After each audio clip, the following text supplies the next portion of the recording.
While playing basketball, my girlfriend gave her male best friend a bottle of water. However, this time I didn't get angry at all, and instead calmly broke up with her. Willow rolled her eyes and said, "You're being way too controlling, aren't you? You're going to break up with me over a bottle of water?" I replied. "Yeah." Willow, irritated, said, "Fine, break up with me then. Who cares? But if you regret it, don't come crawling back to beg for reconciliation." Her roommate whispered, "Willow, don't be so dramatic. Your boyfriend is so rich. He might get seduced by some pretentious coquette." Willow shook her head in disdain and said, "So what if he has some petty money? He's just a simp. When his family arranged for him to study abroad, he'd rather be assigned to a niche major, just so he could attend the same school as me. He can't even handle a 3-day Cold War with me. That's his limit." She looked at me with disgust and said, "I suspect George has an NPD personality. Always trying to PUA me. He's so paternalistic. Always trying to control me, unlike Makoto, who always pampers me. What girl wouldn't want a boyfriend like that?" I fell silent. I had liked Willow for 7 years. Chased after her to get into the same university. She almost defined my entire youth, but what she didn't know was, the wrong person can be replaced.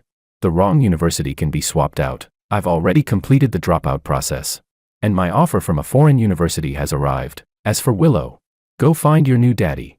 You two-timing dog. Chapter 1. After I said we should break up, Willow was the first to block me. When her male bestie Makoto called, I was still deleting photos. My hand moved too fast, and I instinctively tapped accept on the video call.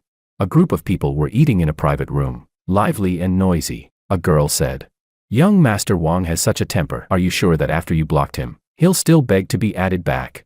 Aren't you afraid he'll really give up this time?" Hearing that, Willow smiled, shook her head, and said, "You don't get it. George, that simp, can't live without me." Back then, his family had already arranged for him to study abroad, but he insisted on choosing a random unpopular major, just to go to the same school as me. She confidently added, "He can't even last more than 3 days of a Cold War with me. After that, he'll definitely come running back, wagging his tail, begging to reconcile." Makoto, with his green-dyed hair, lounged lazily to the side, his arm around her shoulder as he teased, "Yo, our Willow really knows how to train a dog." Another girl said, "Willow, don't push it too far. Your boyfriend's rich, and the semester's only just started. What if some pretentious coquette lures him away?" Willow rolled her eyes at her and said dismissively, "Can you stop being such a pick-me? So what if he has some lousy money? I don't owe him anything. Honestly, guys like him with that old-school male chauvinist attitude don't deserve girlfriends. If he realizes he's wrong, maybe he can still fix that nasty habit." Another girl laughed and said, "No wonder you're Willow, so clear-headed and independent. If I had such a wealthy boyfriend, I'd treat him like a god of wealth. I'd never dare to block him." Hearing this, Willow sighed, as if something crossed her mind. She said, "I'm just a little mad. It's only been 6 days since school started, and we've already fought 4 times. Each time because of Makoto. What's wrong with me giving Makoto water when he's playing basketball? Who said I can only give water to my boyfriend? If people made fun of us, that's on them, not me. I was just purely handing over a bottle of water. But he blew it out of proportion, lecturing me with a bunch of self-righteous reasoning. Tell me, isn't his paternalistic vibe just way too much? Trying to control everything I do." Makoto shrugged with a helpless look and said, all right. If George can't stand me, I'll just keep my distance from you from now on. As long as you two don't fight anymore, I won't make things hard for Willow." A girl nodded and said, "George really is too controlling. That's men for you, always projecting their own dirty thoughts. Thinking there's no such thing as pure friendship between men and women. Sure, Makoto doesn't have much money, but he's emotionally intelligent, popular, and he understands our little feelings as girls. How does a stiff-minded straight guy like George even compare to Makoto?" Before Makoto could speak, Willow frowned and said, "Watch what you're saying. George is my boyfriend, and Makoto is my best male friend. They're both very important to me. It's not like I really plan to break up with George. I just want him to fix those annoying flaws of his." I couldn't listen anymore. Silently, I hung up the call. Chapter 2. My mood hit rock bottom. Just then, the food delivery I ordered arrived. I absent-mindedly pushed around the rice. The meal that was once delicious now tasted bitter and dry. Growing up as childhood sweethearts with Willow, from innocent playmates to lovers, we had shared over a decade together. Chasing after her had almost become a habit of mine. But this time, I truly planned to end it. It wasn't like she thought that I would go crawling back to her. Soon, my mom called. She said, "George, "Are you serious about dropping out and going abroad?" I replied. "Yeah, I'm serious," my mom asked again. "What about Willow?" "George, didn't you want to go to school with her? A long-distance relationship isn't a small matter. You'd better think it through." If she hadn't asked, it would have been fine, but when she did, a flood of complicated emotions rushed through me. I struggled to explain that Willow and I had already broken up. Finally, I said, "Mom, I'm sorry. I woke up too late. I should have walked my own path. Not forced myself into a school and major I had no interest in. Just for someone else." After hearing me out, my mom was unexpectedly relieved. She said, "Realizing it now is a good thing. I used to think, well, our family isn't short of money. So as long as you were happy, it was fine. But now it seems Willow just wasn't meant to be blessed." Then my dad suddenly cut in. "Son, don't worry. The semester abroad doesn't start until next month. Your offer is still valid. There's still time. I'll get your visa sorted quickly. Come on, Ganbat." I couldn't help but laugh. Ganbat. Chapter 3. Adjusting my state of mind. I packed up all the little things Willow had given me, carried them downstairs, ready to throw them away. Just as I stepped out of the dorm building, I ran into Willow and Makoto coming back. Makoto had his arm hooked around her shoulder, the two of them joking and shoving each other. Makoto stumbled a bit and said, "I'm not drunk. It's just one case of beer. I could still fight him for 300 rounds. Willow, do you believe me?" Willow had been laughing too, but when she saw me, she froze. Silently, she pushed Makoto away. She probably thought I would lose my temper like before, start another huge fight with her. But this time, I just carried the box, walked past with a blank face. Willow's expression faltered. She raised her hand to block me and said, "What are you doing? You're even throwing away the scarf. I spent a whole month knitting that for you. It can't be undone once it's gone. Think carefully. If you throw it away, then I'll throw away everything you gave me too. And, no matter what you give me later, I'll never forgive you again." I frowned, looked at her impatiently and said, "We've already broken up, and you're still trying to squeeze money out of me. I'm not interested in giving gifts to an ex." Willow bit her lip and said, "Fine, just don't regret it." I turned around, but Makoto grabbed me and said, "Bro, let me say something fair. Honestly, I can't stand watching this anymore. You're a grown man. What's wrong with giving in to a woman? Why be so petty?" I replied, "Why should a man have to give in to a woman just because of gender? If you ignore right and wrong and only talk about gender, where's the fairness in that? Do you really think whatever you say instantly becomes the universal truth?" He was stunned for a second, then continued, "Brother, you really misunderstood Willow today. I just drank a little too much tonight. That's why I asked Willow to walk me back. I'm just her male bestie, nothing else. At most, it's just mutual help between friends." Mutual help between friends? I actually laughed out loud. I said, "Mutual help between friends, does that mean buying her pads when she's on her period? Or playing couple heroes in a game and forming a ship? Or maybe sending her money transfers with romantic implications? Tell me, what the hell is a male bestie supposed to mean? Male friendship can be close, sure, but isn't that just a sex buddy? Why the hell call it male bestie? Get lost. The farther the better. Don't come running up to disgust me again, or I really will slap you across the face." Makoto froze. He forced out 2 awkward laughs, his face showing a mix of embarrassment and helplessness. He said, "George, I honestly didn't know you'd care about something this trivial. All right then, let me just apologize." But Willow bit her lip, tugged at his sleeve, and cut him off, saying, "Don't apologize to him. There's no reasoning with someone like him. He'll only lecture others, never reflect on himself, getting angry over every little thing. I suspect he has violent tendencies." She said, "Throw it if you want. I won't care. If you do, I'll never talk to him again." I didn't waste time. I strode up to the trash bin and with a bang tossed everything in. Chapter 4. I went back to the dorm. I dove headfirst under the covers and fell asleep from sheer exhaustion. Dreams came in scattered fragments. Many of them were about Willow. 5-year-old Willow. Her little brother had grabbed and broken her toy, so she tearfully went to the parents for justice, only to be told by the adults, "You're the big sister, can't you let your brother have his way?" She wailed and sobbed. I jumped off the dining chair, hands on my hips like a tiny grown-up, and asked, "Why should a sister always have to give in to her brother?" Willow's mother said, "The younger ones don't know better. Of course the older sister must be more tolerant." On the spot I grabbed her phone and pretended to smash it on the floor, saying, "So if I'm younger than you, you should be the one to give in to me." The next scene, I ran over and gave my toy to Willow. Amid the adults' indulgent laughter, she looked at me, stopped crying, and planted a quick kiss on my cheek. From innocent child talk to first stirring feelings, Willow and I grew up together, keeping each other company. Years slipped by in a blink, over a decade. Later she would say, Put away your paternal authority. Only I can tolerate you being like that. Who else would put up with you? Looking back now, the dad-type boyfriend and the dad-flavored boyfriend are just two sides of the same coin. When you reason with them or they protect you, they're the dad-type boyfriend. But when the reasoning is directed at the girl, they turn into a dad-flavored boyfriend. For a while I truly believed she was my forever. Until the year we were split into classes in 11th grade, Makoto appeared. Completely different from me. Makoto was the bad student in everyone's eyes, reckless and unrestrained. His hair dyed, a lollipop in his mouth, claiming he was quitting smoking. I can't remember how many school rules Willow broke while hanging out with him. I only remember she said, "You don't understand him at all. He's not like the other green-haired kids. He puts up his spines only to protect himself from getting hurt. His family is poor. His mother died early, and his father beats him. I always felt like we were the same kind of person. Only he can understand me, and only I can understand him. We're both the kind of people whose hearts crave salvation." It was like meeting a kindred spirit. They started riding motorcycles together, skating, trying all kinds of adrenaline sports. Every time I had a date with Willow, she would be pulled away by some reason from him. I got fed up and said, "Can you stop hanging out with him? You're my girlfriend now. You should keep some distance from other guys, right?"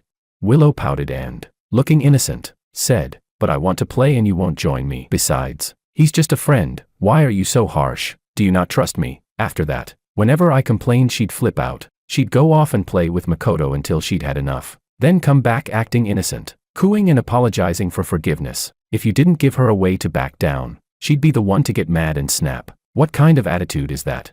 No one knew the whole story. My breakup with Willow wasn't just over a bottle of water. On the second day of the new term, everyone was exhausted and went to bed early. Willow snuck out with Makoto to race motorcycles and didn't come home all night. That was when we had the big fight. So I called her. She didn't pick up. Only when I scrolled past a local video and saw a girl in a motorcycle accident did I panic. That night in the early hours, I drove to the overpass recklessly. In my panic, the car wasn't even fully stopped before I flung the door open and fell out. I rolled clumsily across the road several times. My leg was gashed with a shocking wound. When I looked up, not far away, I saw Willow, frightened, leaning against Makoto's chest while he soothed her in a gentle voice. At that moment I was finally exhausted. I thought, let it be. People have to accept that nothing is absolutely forever. Chapter 5. 2 weeks later, while I was eating in the cafeteria, I got the news that my visa had been approved. My dad said the passport was already on its way by mail. If nothing went wrong, I'd be leaving in 3 days. At that moment, Willow and Makoto walked into the cafeteria together. By sheer bad luck, they sat just a short distance in front of me. Makoto, playing the role of a boyfriend, dotingly picked the meat out of his own dish and placed it in Willow's plate. Willow ate casually, but her gaze kept drifting my way, as if waiting for me to take the initiative to break the ice. For 2 weeks, I hadn't contacted Willow once. Even when we crossed paths, I treated her as if she were air, and this time was no different. I packed up my tray and left straight away. What I didn't expect, though, was that in the evening, a photo of me eating in the cafeteria got posted on the campus confession wall. Someone asked if I had a girlfriend. I commented, no. After a while, Willow's account replied underneath, "Wow, George, so you're setting up a single guy persona now? Huh, got some nerve." Since I rarely used QQ, I'd almost forgotten that I hadn't deleted her yet. Then Willow messaged me, "It's been 2 weeks, and you still haven't come to find me." Honestly, when I get mad, I just want you to coax me a little, but you don't get it. You only know how to lecture me. Even if you're right, the way you talk really makes me dislike it. Then she sent another, "All right already. Do you miss me?" Right after the breakup, I did think of Willow often, but now, I could face her with complete calm. I didn't say much, just replied, "Do you need something? If not, I'll delete you." She answered, "Fine, delete me then." I roll emoji. Willow's tone was light, as if she thought I only needed a way to save face. She sent another, "Tomorrow I feel like eating at that barbecue place by the school gate. You'll take me, won't you? The National Day holiday is coming soon. We still need to go home together. Which day's tickets should we buy?" Chapter 6. Until now, Willow still thought I was giving her the cold shoulder, only that it lasted a little longer this time. Back then, if she pouted, I might have taken the easy way out and given ground. But that only applied while I still treated her as my girlfriend. I didn't reply anymore. I blocked and deleted every contact of Willow's. I didn't even keep her phone number. The next day Willow intercepted me in the cafeteria. "Oh, look who's got all the nerve now. George," she snorted. "I already pulled you off my blacklist a while ago and you still didn't notice. I think you just don't love me anymore. Were you off chatting with some other girl?" She reached for my phone to check. She said, "Add me back." I shoved her hand away and shouted, Don't you know, good exes should be treated like they're dead, right? She answered, I don't know. Willow waggled a finger and said, I only know you're about to start one of your long lectures again. This time I actually laughed in anger. I turned to leave, but Willow grabbed my sleeve and said, all right, we already argued. You at least have to eat the barbecue I packed back for you, right? Yesterday I saw you eating alone and I felt awful without me. You don't even have anyone to talk to at this school. She added, by the way, have you booked your plane tickets home for the holiday? I said expressionlessly, already booked. Only I wasn't booking a ticket to go home, she said. Then show me the flight info later, I'll buy a seat next to you. Before I could answer, Makoto's annoyed voice cut in. Willow, didn't you tell me you had something important to do? Sometimes I really wonder, does Willow have a tracker Makoto planted on her? How does he always turn up at exactly the right time to interrupt our conversations? Willow tilted her head, glanced at him and said, of course, eating with my boyfriend is important. But Makoto didn't joke around like usual. He said in a low voice, that's it. Do you know how worried I was when you didn't reply all day? Willow hung her head and didn't say anything. Makoto sighed and, in a disappointed tone, said, I knew it. Yes, we're friends, but friends can eat together, right? Why hide it from me? If you don't want to hang out with me, just say so. I'm not the type to cling on. With that he tossed his tray and walked off. The tone and the force of it, in an instant I understood why male bestie and pretend friendly boyfriend mean the same thing. I was speechless. I said, then go find your good girlfriend and stop bothering my food. No point getting mad at a meal. Once I leave the country, I'll probably have to cook for myself anyway. Willow seemed to think I was jealous. She smiled with curved eyes and said, so magnanimous of you, fine, I'll really go then. She leaned in close, looked me over, reading my expression. I said coolly, if you want to go, go. It's none of my business. She didn't get the reaction she expected. Willow froze for a moment, then pressed her lips together and went on. You always think I have no boundaries. The truth is, I just feel he's like me. That's why I go out with him. You grew up pampered and you don't understand people from broken homes, so you never empathize. But I still chose you, even though I could have found someone better. I ignored her and focused on my food. Willow brightened, thinking I'd taken it to heart. She snapped a photo of me with my head down eating and happily wrote a new post. I love seeing my boyfriend get jealous. He really still loves me. The best way to push a relationship forward is to spark a man's possessiveness. Chapter 7. Early the next morning, I went to collect the stamped withdrawal application. After receiving the departure notice, there were still plenty of things to take care of. My phone kept buzzing with alerts. They were emails from her, sent through the school system. The first dozen all said the same thing. Lazy pig, get up, get up, get up, stupid. Later ones read, why haven't you unblocked me on WeChat yet? Did you forget? The last one said, didn't sleep all night. I'm exhausted. Looking at the flood of notifications, I thought, should I at least say something back? After all, over 10 years of feelings, maybe it should end peacefully. But that thought quickly disappeared. Makoto posted a status. Last night the speed was too high. Ended up in the hospital with honor. Someone's so worried they'll be staying on campus for the holiday. He added 3 photos. One was a lunchbox full of food shaped like hearts, placed on the hospital bedside table. One was a head pat shot, with Willow leaning over the bed crying, and one was Willow asleep on Makoto's shoulder.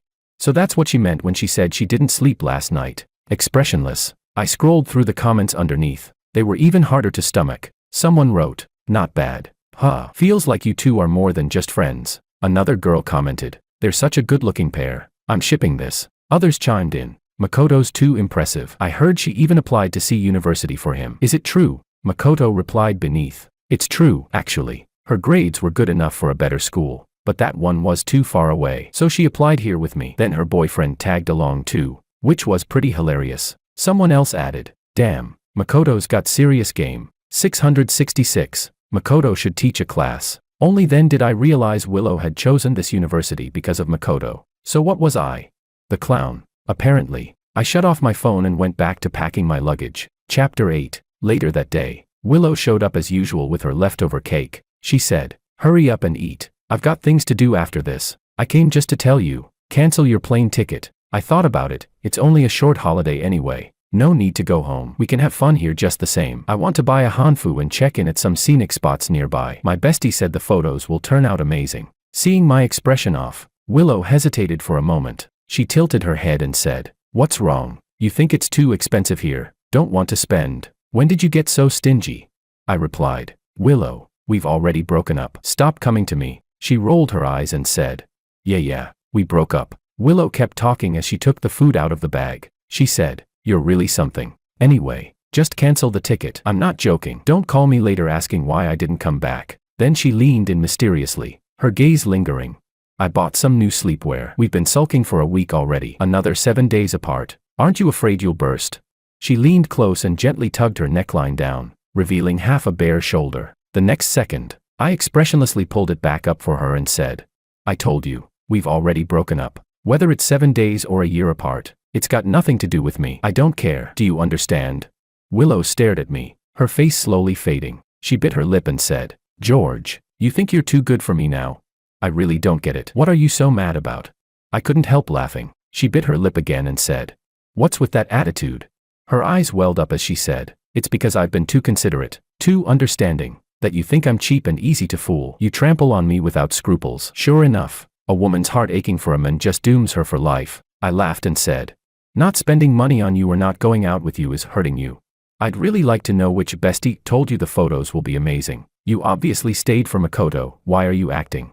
Where you go, who you go with, none of it's my business. Just don't come in front of me playing the victim. The acting's too cringe. It makes me sick." Willow closed her eyes, like she'd finally lost hope. She threw the cake bag on the ground. She said, "If that's how you see it, then fine. Yes, Makoto is part of it, but people have hearts. Be honest, if your good friend was hurt and no one was there for them, wouldn't you stay to look after them? If it hadn't been for our fight yesterday chasing him off, Makoto wouldn't have been out racing in the rain. Shouldn't we take care of him? George, I'm really disappointed in you. You're actually this kind of person, no sense of responsibility at all." She showed that same mixture of grievance and disappointment again. She said, "I must have been blind to fall for you in the first place. I didn't want to say another word." I said, All right. Do you have anything else? If not, I'm going back to sleep." I turned and walked off. Willow shouted after me, "George, you've gone too far. I've said what I had to say. Whether you cancel your ticket or not, I won't come looking for you again. Think carefully. Another 7 days of Cold War. When my relationship with him improves, even if you kneel and beg me, I won't come back."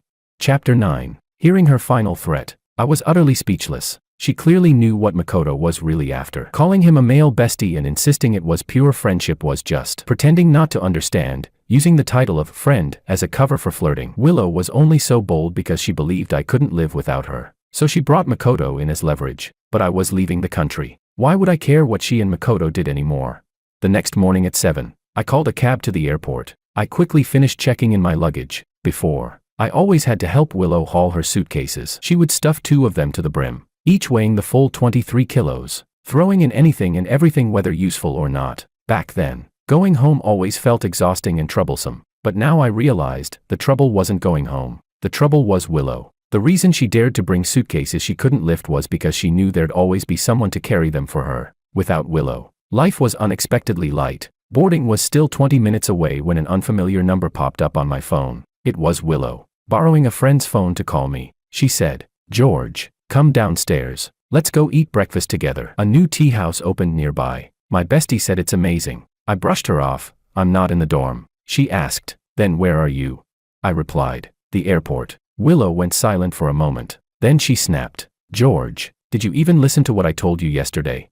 I said casually, "I did. You want to get closer with Makoto, right? Congrats. Best wishes." Willow was furious. She gritted her teeth and said, "Fine, perfect, very well. I swear, George, if I ever come back to you, I'm a dog." I stayed silent. In the background, I heard her roommate's voice, "Willow, your boyfriend's such a letdown. I think he just doesn't want to spend money on you. Forget him. Willow, let's go ourselves. We don't need men. Won't spend a cent on men." Willow replied, "Not that extreme. I'll call Makoto. Ask if he wants me to bring him some shumai." Before the call ended, I said, "Willow, if you call me again, I'll consider changing my number." Willow gave a cold snort and said, "As if I care." Chapter 10. After a 10-hour flight, I landed in the UK. There was so much to do in a new environment. I kept myself busy and hardly had time to care about anything else. By the time I finally settled down, several days had passed. When I opened WeChat, my feed was practically flooded by Makoto's posts.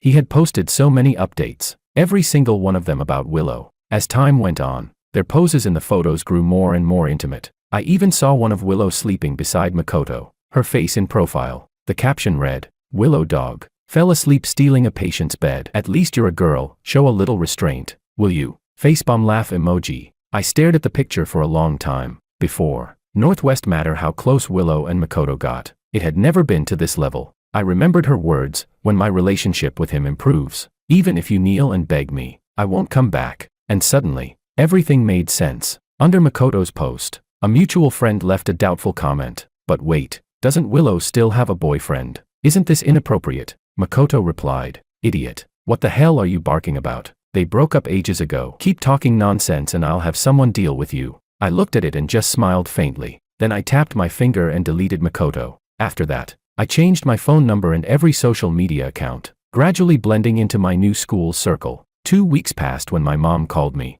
Her voice was full of frustration. She said, George, did you not tell Willow you were going abroad? She's nearly gone crazy looking for you. I was stunned. What happened? She said, that girl. Really? A whole week after the holiday ended she realized you hadn't returned to school. When she couldn't reach you, she thought something had happened and even went to the police. Later she found out from the school that you had withdrawn. She rushed overnight to our house, asking if you were retaking classes. I told her you went abroad to study, but she refused to believe it, said you never told her. I didn't want to deal with her, so I sent her away. But now she shows up every day, begging to see you, bursting into tears when she gets emotional. George, you need to explain things to her properly. I was speechless. To stop Willow from bothering my mom any further, I logged back into my old account. The moment I pulled Willow out of the blacklist, her video call came through. Chapter 11. In just a few days, Willow looked like a completely different person. Her hair was messy, her eyes swollen, her face haggard, like she had cried for days. I asked, so, what's going on now? When she saw the daylight outside the window behind me, Willow finally believed I was no longer in the country. She bit her lip and said, where did you run off to? I looked back at her calmly and said, Willow, I've told you many times, we already broke up. Going abroad for my studies is none of my ex's business. Stop showing up at my house. Ex. Willow let out a short laugh, though her eyes turned red, her voice hoarse. She said, over a bottle of water, just because of a bottle of water, you're going to abandon me. I shrugged. So what? What's the problem? She cried and laughed at once, saying, oh my God, how could there be someone as ridiculous as you? I can't even wrap my head around it. You insisted on going to the same university as me, and now you're telling me that just because I gave another guy a bottle of water, you'd drop out, go abroad, and never even say goodbye. George, I don't accept this. I absolutely don't accept it. I chuckled. But you agreed to the breakup, she said. That didn't count. I was just sulking, waiting for you to coax me. I never really meant it, I replied. What you meant has nothing to do with me. I wasn't about to accept her excuse, I said. Willow, just like you got tired of me always lecturing you, I got tired of being patient with you over and over. My bottom line is gone. Willow froze, staring at me. When did I ever say I was tired of your lecturing? I sneered. What? You've forgotten your own words. I continued. That time Makoto video called me but didn't speak. I assumed he pressed it by accident. But what you said in that booth, I heard it loud and clear. You said I was always preaching, that my paternal authority was too much, that I tried to control you in everything. You said what you wanted was a dad-type boyfriend, someone like Makoto. Willow panicked. She said, that was just a joke. If I really hated you, I wouldn't keep coming back to find you. I only threw tantrums because I liked you. You always tolerated me before, but this time, why did you take it seriously? George, I really don't understand. When you ignored me for 2 weeks, I was in so much pain. Every day I wished you would reach out first. Wasn't that always how it used to be? Why did you think I hated you? When I realized you hadn't returned to school, I nearly went crazy. I was terrified I'd never see you again. I called every friend I had, asking for your whereabouts. I never imagined you'd abandon me without hesitation, go abroad, no less. George, how could you be so heartless? Her eyes were red, tears streaming down her face. I was fed up and didn't want to look any longer. I said, are you done? If you're bored, go pour your heart out to your good male bestie. I'm eating. Willow wiped her tears, and through crying showed a faint smile. She softly said, you're still hung up on Makoto. That means you still care about me, doesn't it? I was speechless. She added, don't block me. This is my last bottom line. Her voice breaking. She said, don't force me to come find you. George, what a lunatic. I wordlessly hung up the video call. Chapter 12. I knew Willow was capable of doing something like this. It was only WeChat, let it stay. With Do Not Disturb turned on, I wouldn't be replying anyway. For 3 days straight, I flooded my feed with pictures of delicious food. My mom noticed something was up and curiously asked who was cooking the dishes. I vaguely told her it was a girl I shared a flat with, also an international student. One night, because I wasn't used to the food abroad. I made a pot of cola-braised wings, filling the place with smoke. My roommate, her pretty face wrinkled, came into the kitchen and cooked me a bowl of tomato and egg noodles. I drank the broth to the last drop. After that, every time she cooked, she invited me too, I said. Her name's Anna. We're food buddies now. My mom laughed, a sly, knowing laugh. After class, I went to the supermarket to buy some ribs to cook with my beautiful roommate that evening. But as soon as I got downstairs, I saw Willow waiting there. Chapter 13. Willow was holding a lunchbox in her hands. Thinking back, aside from my parents, I hadn't told anyone where I lived. She must have figured it out from the backgrounds of my photos. Willow looked at my face and said, "George, you've lost weight." I choked. I didn't have the heart to tell her that actually, I'd gained 5 pounds thanks to my beautiful roommate's cooking. She bit her lip. "I know you don't want to see me, but I still wanted to come." Willow took out her phone and showed me the chat screen. She said, "I've already cut ties with Makoto. Can you forgive me now?" I frowned. "So what?" I said. "There's no possibility between us anymore. Please stop bothering me." Willow's eyes instantly reddened. She choked up. "I'm begging you. Don't treat me like this." She grabbed my sleeve, looking up at me pitifully. "I was wrong. George, please give me one last chance. I'll accept any condition as long as I can be with you. You can scold me. You can hit me. Just don't break up with me." I'd had enough. I yanked her hand off and flung her lunchbox far away. I snapped. "What's the point of saying this now?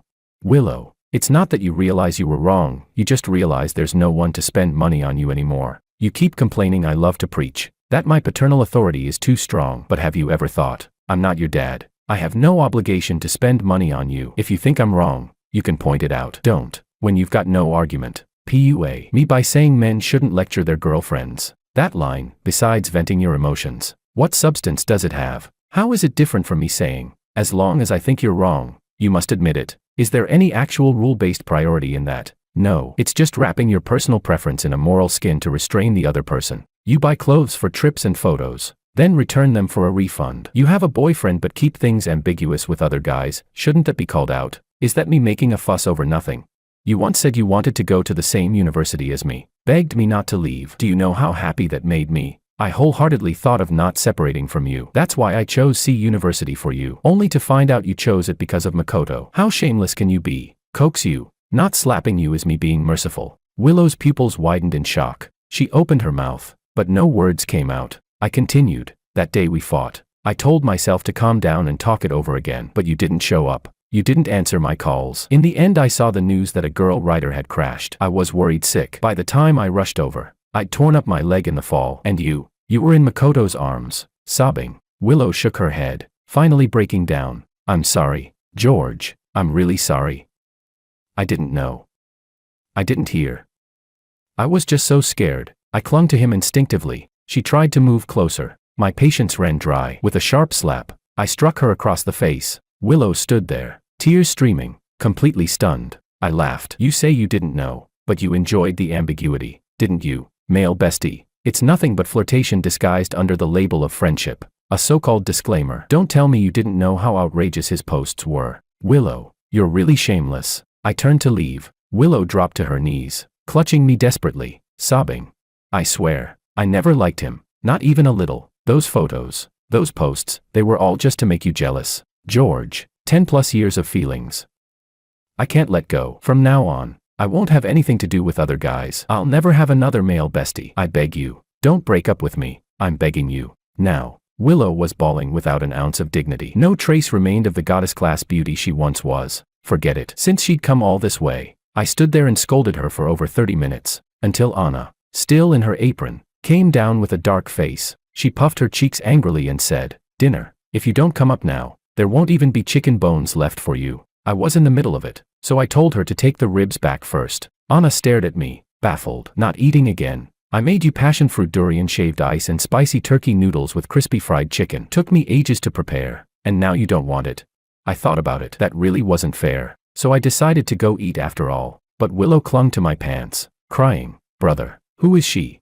Anna came over, shoved her aside, and rolled her eyes, runny-nosed and pitiful. What an ugly sight. Who are you trying to fool with this tragic drama? Chapter 14. With school on her shoulders, Willow couldn't stay long, but she still came back every so often, just standing silently downstairs. Every time she saw Anna and me appear together, she'd give Anna a disdainful once-over and sneer. So many flies buzzing around. Anna, holding groceries, nudged me and said, "She just called you shit." I was speechless. With Willow pestering me so often, I began to consider moving. I had missed the dorm application earlier, so I'd been forced to rent near campus. But recently, a dorm room had opened up. When my food buddy roommate heard about it, she didn't say anything. She just pounded cucumbers on the counter extra hard. We didn't talk the entire day. Finally, Anna pouted, came over, and asked, "Hot pot skewers, want some?" A bit embarrassed, I said, "No, I'm trying to eat light lately." Anna thought seriously, then, "I'll make you non-spicy hot pot skewers." Sigh. I said okay. While eating the clear broth version, Anna said, "Your ex, if she shows up again, I have a way to deal with her. No need to move out because of her." I asked, "What way?" Anna snorted a laugh but didn't answer. I don't know what she did exactly, but Willow really didn't show up again for a whole month. Only her messages kept coming, pointlessly sharing her daily life. Another month passed. I deleted her, because I confessed to Anna. Chapter 15. The next time Willow came to find me, it was 8 at night. Anna and I were out on the balcony, grilling. The mood was right, and Anna suddenly leaned closer, her expression shy. "Can I kiss you?" she asked. My phone buzzed. It was a text from an unfamiliar number. "Don't kiss her. Don't kiss her, don't kiss her, don't kiss her, don't kiss her, don't kiss her, don't kiss her, don't kiss her. I'm begging you." I knew who it was. I glanced down toward the street, but I also wanted to close the book completely and step into a new life. So when Anna closed her eyes, I kissed her. Chapter 16. I heard later that on that night, Willow stood in the rain all night. When she went back to China, she fell ill, and I also heard that because of Willow, Makoto had gone racing on the highway late at night several times, and ended up breaking his leg. Willow didn't visit him even once. During winter break, Anna and I went back to China. I thought my parents would be dying to see me after so long, but my mom's eyes were only for Anna, because I was a step behind. She almost shut me out at the door. Anna looked smug as anything. At the dinner table, my mom brought up Willow. She says she wants to do an exchange program to the UK in her sophomore year, that school isn't far from you, she said. I shrugged, unfazed. "I'll at most recommend her a few Chinese restaurants," I said. "Anything else? Impossible. Why linger in the past? It only breeds needless trouble. People need to look forward," Anna said. "What are you thinking about?"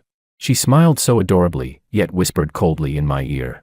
"I have a plan. I can make sure she won't see you even once." I warned her. "What plan?" "Don't go overboard," she said. "Then never mind." Anna gave a little huff. Though who knows what schemes were spinning in her head. Can't deny it. This type of relationship had its own dangerous thrill.